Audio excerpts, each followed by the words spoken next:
ओ नमस्ते जी। महादेव भगवान हैं या लवर?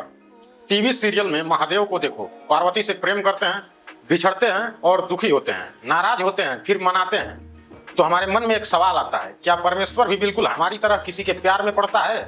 अगर पड़ता है तो क्या उसे भी किसी इंसान की तरह चाहत, मोह और बेचैनी होती है? और अगर नहीं तो फिर टीवी पर भगवान को इंसान जैसा लवर क्यों दिखाया जाता है? आज इसी का जवाब कहानी से नहीं, तर्क और प्रमाण से समझेंगे।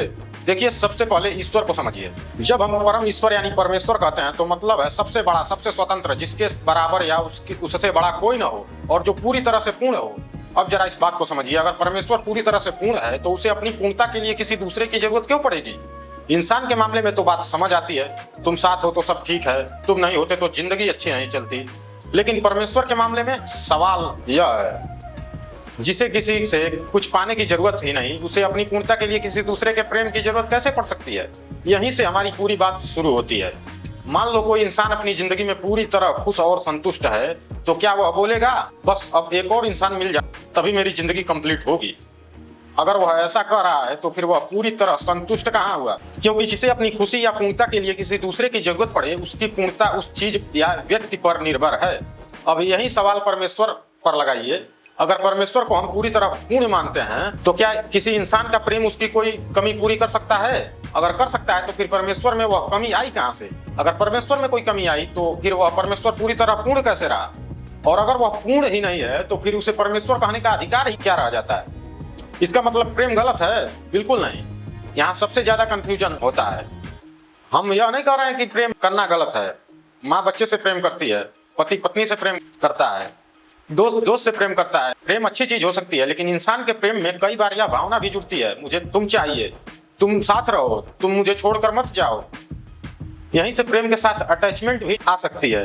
आजकल तो मैं तुमसे प्यार करता हूँ से शुरू होकर बात पहुंच जाती है तुम ऑनलाइन थे, फिर मुझे रिप्लाई क्यों नहीं किया? फिर धीरे धीरे सवाल शुरू, कहाँ थे, किसके साथ थे, मेरी कॉल क्यों नहीं उठाई? यानी प्रेम के साथ धीरे धीरे चाहत, मोह और अधिकार भी जुड़ जाता है, और यही प्यार कभी कभी तकरार में भी बदल जाता है। आजकल की जनरेशन से रिलेटेड एक छोटे एग्जाम्पल से समझिए।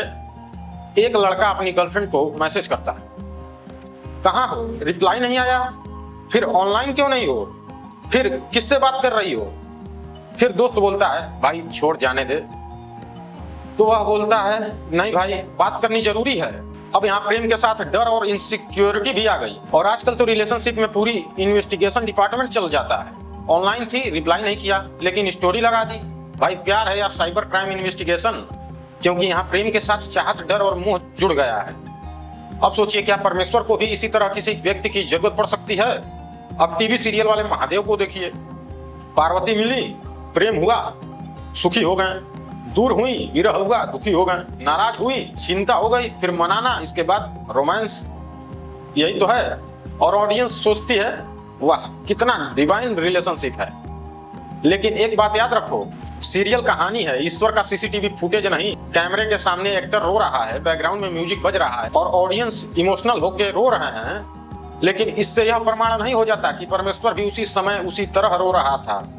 सब अपने अपने उद्देश्य के लिए कार्य करते हैं। राइटर स्क्रिप्ट लिखता है, डायरेक्टर सीन बनाता है और एक्टर उसे निभाता है।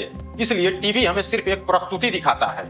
लेकिन सवाल यह है, टीवी में जो महादेव का लवर वाला रूप दिखाया जा रहा है, क्या उसके समर्थन में कोई वास्तविक धार्मिक प्रमाण भी है? किसी बात को सिर्फ इसलिए प्रमाण नहीं मान सकते कि वह टीवी पर दिखाई गई है, और सिर्फ इसलिए भी नहीं कि वह किसी पुस्तक में लिखी हुई है, क्योंकि किसी पुस्तक में लिखा होना अपने आप किसी बात को सत्य सिद्ध नहीं करता। हमें यह भी देखना होगा वह बात तर्क, प्रमाण और वास्तविकता की कसौटी पर सही बैठती है या नहीं। वरना कोई भी कह सकता है भाई किताब में लिखा है, अब सवाल मत पूछो। हमारी इस बात को नोट कर लीजिए, वेद के अतिरिक्त किसी भी पुस्तक में लिखी हुई बात को केवल इसलिए सत्य नहीं मान सकते कि वह पुस्तक में लिखी है। हमें यह भी देखना होगा वह बात तर्क, प्रमाण और वास्तविकता की कसौटी पर सही बैठती है या नहीं। यानी लिखा होना एक बात है, सत्य होना दूसरी बात है। अब इस बात को सती की कथा से समझिए। शिव और पार्वती के विवाह, दक्ष के यज्ञ और सती के शरीर त्याग की कथा पौराणिक साहित्य में मिलती है। लेकिन यहाँ एक बहुत जरूरी फर्क समझिए, किसी धार्मिक ग्रंथ में किसी कथा का लिखा होना और उस घटना का इतिहास के रूप में प्रमाणित होना दो अलग अलग बातें हैं। हम कथा को सुन सकते हैं, उसका धार्मिक अर्थ भी हो सकता है, लेकिन अगर कोई कहे यह घटना इतिहास में बिल्कुल इसी तरह हुई थी, तो फिर हमें ऐतिहासिक प्रमाण पूछने का अधिकार है और इसमें किसी की श्रद्धा का अपमान नहीं है। बस बात सीधी है, दावा जितना बड़ा होगा प्रमाण भी उतना ही मजबूत चाहिए। यही ईमानदारी है और यही ईमानदार तरीका है। शक्तिपीठ का दावा बड़ा है तो प्रमाण भी बहुत मजबूत चाहिए। अब इसी कथा के आगे बताया जाता है कि सती के शरीर के अलग अलग अंग अलग अलग जगहों पर गिरे और वहां शक्तिपीठ बने। अब श्रद्धा अपनी जगह है, लेकिन अगर कोई कहता है नहीं यह सिर्फ कहानी नहीं है, सती के शरीर के अंग सचमुच अलग अलग जगहों पर गिरे थे, तो सीधा सवाल है इसका प्रमाण क्या है? क्योंकि किसी स्थान को शक्तिपीठ माना जाना एक धार्मिक परंपरा है, लेकिन इससे अपने आप यह सिद्ध नहीं हो जाता कि वहां वास्तव में सती के शरीर का कोई अंग गिरा था। अगर कोई इसे सचमुच भौतिक घटना मानता है तो हमें पूछना होगा इस घटना का स्वतंत्र ऐतिहासिक प्रमाण क्या है, जिससे हम निश्चित रूप से कह सकें कि यह घटना वास्तव में इसी तरह हुई थी। वरना आज के जमाने में तो पूरा Google map plus CCTV investigation बैठाना पड़ेगा, सती के शरीर का कौन सा अंग कहाँ गिरा था। फिर कोई बोलेगा भाई लोकेशन तो मिल गई, अब बस उस दिन का सीसीटीवी फुटेज निकाल। दूसरा बोले सीसीटीवी नहीं है तो कम से कम कोई चश्मदीद गवाह ही ढूंढ लो। भाई हजारों साल पुरानी घटना है, गवाह ढूंढते ढूंढते तो गूगल भी बोलेगा भाई रहने दे। मजाक अपनी जगह, लेकिन असल सवाल यही है कथा के वर्णन के अलावा इस भौतिक घटना का कोई स्वतंत्र प्रमाण है या नहीं। और यहाँ एक बात बिल्कुल साफ है, सिर्फ किसी पुस्तक में किसी घटना का वर्णन मिलना अपने आप में उस घटना के घटित होने का स्वतंत्र प्रमाण नहीं है, क्योंकि लिखा होना एक बात है और प्रमाणित होना दूसरी बात है। यही फर्क हमें समझना है। अब एक बहुत जरूरी शब्द समझिए, कॉम्पनीशनशिप। कंपनीशनशिप यानी किसी ऐसे व्यक्ति का साथ जिसके साथ इंसान अपनी बातें, सुख दुख और भावनाएं बांट सके, जिससे अपने मन की बात कह सके, मुश्किल समय में उसका साथ मिल सके, खुशी के समय उसके साथ हंस सके और जिसकी मौजूदगी से उसे अपनापन महसूस हो। इंसान के लिए ऐसा साथ स्वाभाविक है, क्योंकि इंसान सामाजिक और भावनात्मक प्राणी है। लेकिन अब सवाल ध्यान से सुनिए, क्या परमेश्वर को भी अपने मन की बातें बताने, अकेलापन दूर करने या दुख के समय सहारा लेने के लिए किसी साथी की जरूरत पड़ सकती है? अगर परमेश्वर पूर्ण है यानी उसमें कोई कमी नहीं है और उसे अपनी कोई जरूरत पूरी करने के लिए किसी दूसरे पर निर्भर नहीं रहना पड़ता, तो फिर उसे खुद को पूरा महसूस करने के लिए किसी दूसरे व्यक्ति के साथ की जरूरत क्यों होगी? यही इंसान और परमेश्वर के बीच का एक बड़ा अंतर सामने आता है। इसे एकदम आराम तरीके से समझिए। मान लीजिए एक व्यक्ति बहुत अकेला महसूस करता है, उसे कोई ऐसा व्यक्ति चाहिए जिससे वह बात कर सके, वह अपनी परेशानी बताए, कोई उसे सुने, उसका मन हल्का हो। इसलिए उसके लिए किसी अपने का साथ बहुत जरूरी हो सकता है। लेकिन अगर कोई ऐसा व्यक्ति हो जिसे न अकेलापन परेशान करता हो, न किसी से सहारा लेने की जरूरत हो, न अपनी खुशी पूरी करने के लिए किसी दूसरे की आवश्यकता हो, तो उसके लिए किसी साथी का होना जरूरत नहीं होगा। और अगर परमेश्वर को हम पूर्ण मानते हैं तो फिर सवाल बिल्कुल सीधा है, जिसे किसी सहारे की जरूरत नहीं, उसे खुद को पूरा महसूस करने के लिए किसी साथी की जरूरत क्यों पड़ेगी? यही फर्क हमें समझना है। अब इसे प्रेम से जोड़िए।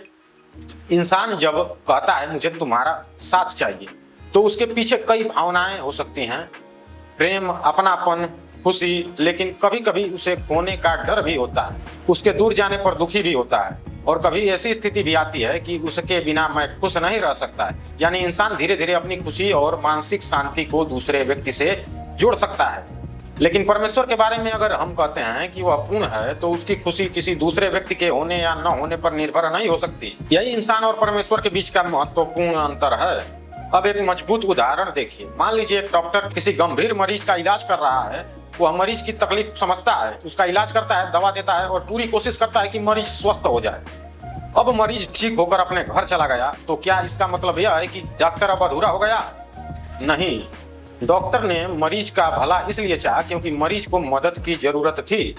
मरीज का स्वस्थ होना डॉक्टर के लिए महत्वपूर्ण था, लेकिन डॉक्टर की अपनी खुशी या जिंदगी की पूर्णता उस मरीज पर निर्भर नहीं थी। यही अंतर समझिए। किसी का भला चाहना एक बात है और उस व्यक्ति के बिना खुद को अधूरा महसूस करना दूसरी बात। इसलिए अगर ईश्वर जीवों का कल्याण करता है, तो इससे यह साबित नहीं होता कि ईश्वर को किसी जीव के रोमांटिक प्रेम की जरूरत है।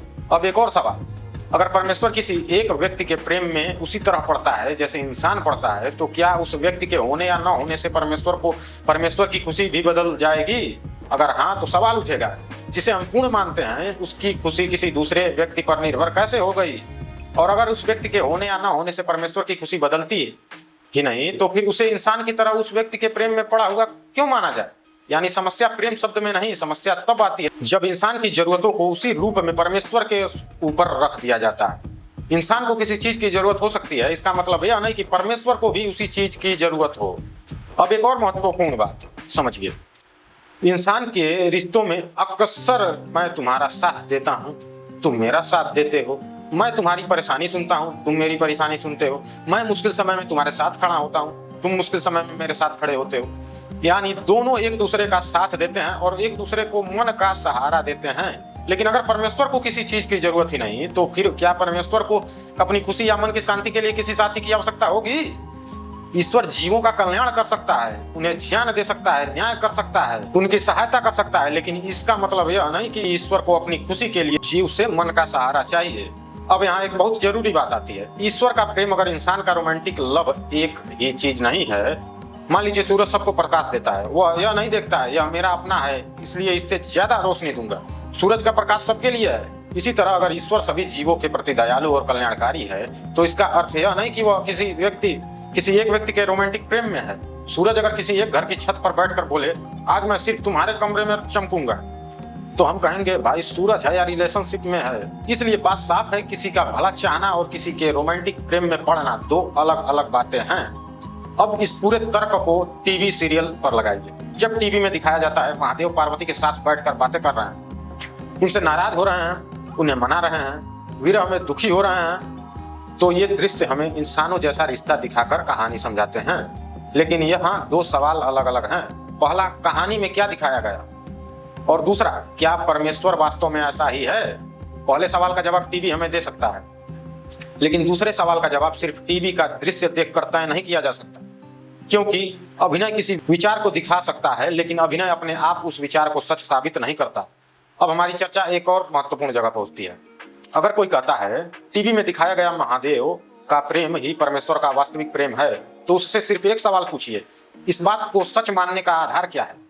क्योंकि टीवी में किसी पात्र को इंसानी भावनाओं के साथ दिखाना एक प्रस्तुति है, किसी कथा में वही भावनाएं लिखी होना एक धार्मिक कथा का वर्णन है, और उन भावनाओं को परमेश्वर का वास्तविक स्वरूप मान लेना उससे आगे की एक अलग बात है। इसलिए टीवी में दिखाया गया दृश्य, कथा में लिखा हुआ वर्णन और किसी बात के सच होने का ठोस प्रमाण, ये तीनों एक चीज नहीं है। तो अब पूरी बात को एकदम आसान भाषा में समझिए। इंसान को किसी अपने के साथ की जरूरत हो सकती है, क्योंकि इंसान सामाजिक और भावनात्मक प्राणी है। उसे प्रेम चाहिए, अपनापन चाहिए, मुश्किल समय में सहारा चाहिए। लेकिन परमेश्वर तो पूर्ण है, यानी उसमें कोई कमी नहीं है, और उसे अपनी कोई जरूरत पूरी करने के लिए किसी दूसरे पर निर्भर नहीं रहना पड़ता। तो उसकी खुशी किसी दूसरे व्यक्ति के होने पर निर्भर नहीं हो सकती। इसलिए सवाल यह नहीं कि प्रेम अच्छा है या बुरा, सवाल यह है क्या इंसान के प्रेम में जो जरूरत, अकेलापन, खोने का डर और दूसरे के सहारे की जरूरत होती है उसे उसी रूप में परमेश्वर पर लागू किया जा सकता है? तो इसका उत्तर है बिल्कुल भी नहीं। और अगली बार जब टीवी पर महादेव का लवर वाला सीन दिखे तो सिर्फ भावुक होकर मत देखिए, एक सवाल जरूर पूछिए, टीवी में दिखाई गई बात भी एक बात है, लेकिन उसका ठोस प्रमाण क्या है? क्योंकि किताब में लिखा होना एक बात है, टीवी में दिखाई देना दूसरी बात है, और उस बात के सच होने का ठोस प्रमाण मिलना तीसरी बात है। यही फर्क समझना हमारी पूरी चर्चा की सबसे महत्वपूर्ण कुंजी है। अगर आपने इस वीडियो को अंत तक देखा है और इसमें बताई गई जानकारी आपके काम की रही हो तो इस वीडियो को लाइक करके चैनल को सब्सक्राइब करना आपकी मर्जी है, करना चाहें तो जरूर कीजिए। हाँ, इतना जरूर बता दूं कि आपके लाइक करने से वीडियो और ज्यादा लोगों तक पहुंचती है, यूट्यूब और ज्यादा लोगों के पास वीडियो को भेजता है, जिससे और लोग भी इस जानकारी का लाभ उठा सकते हैं। और चैनल को सब्सक्राइब करने से ये होता है कि हमारी आने वाली नई वीडियो की जानकारी आपको तुरंत उसी समय मिल जाती है जिस समय वह वीडियो यूट्यूब पर अपलोड की जाती है। अपना बहुमूल्य समय देने के लिए आपका हृदय की गहराई से बहुत बहुत धन्यवाद। ओम नमस्ते जी।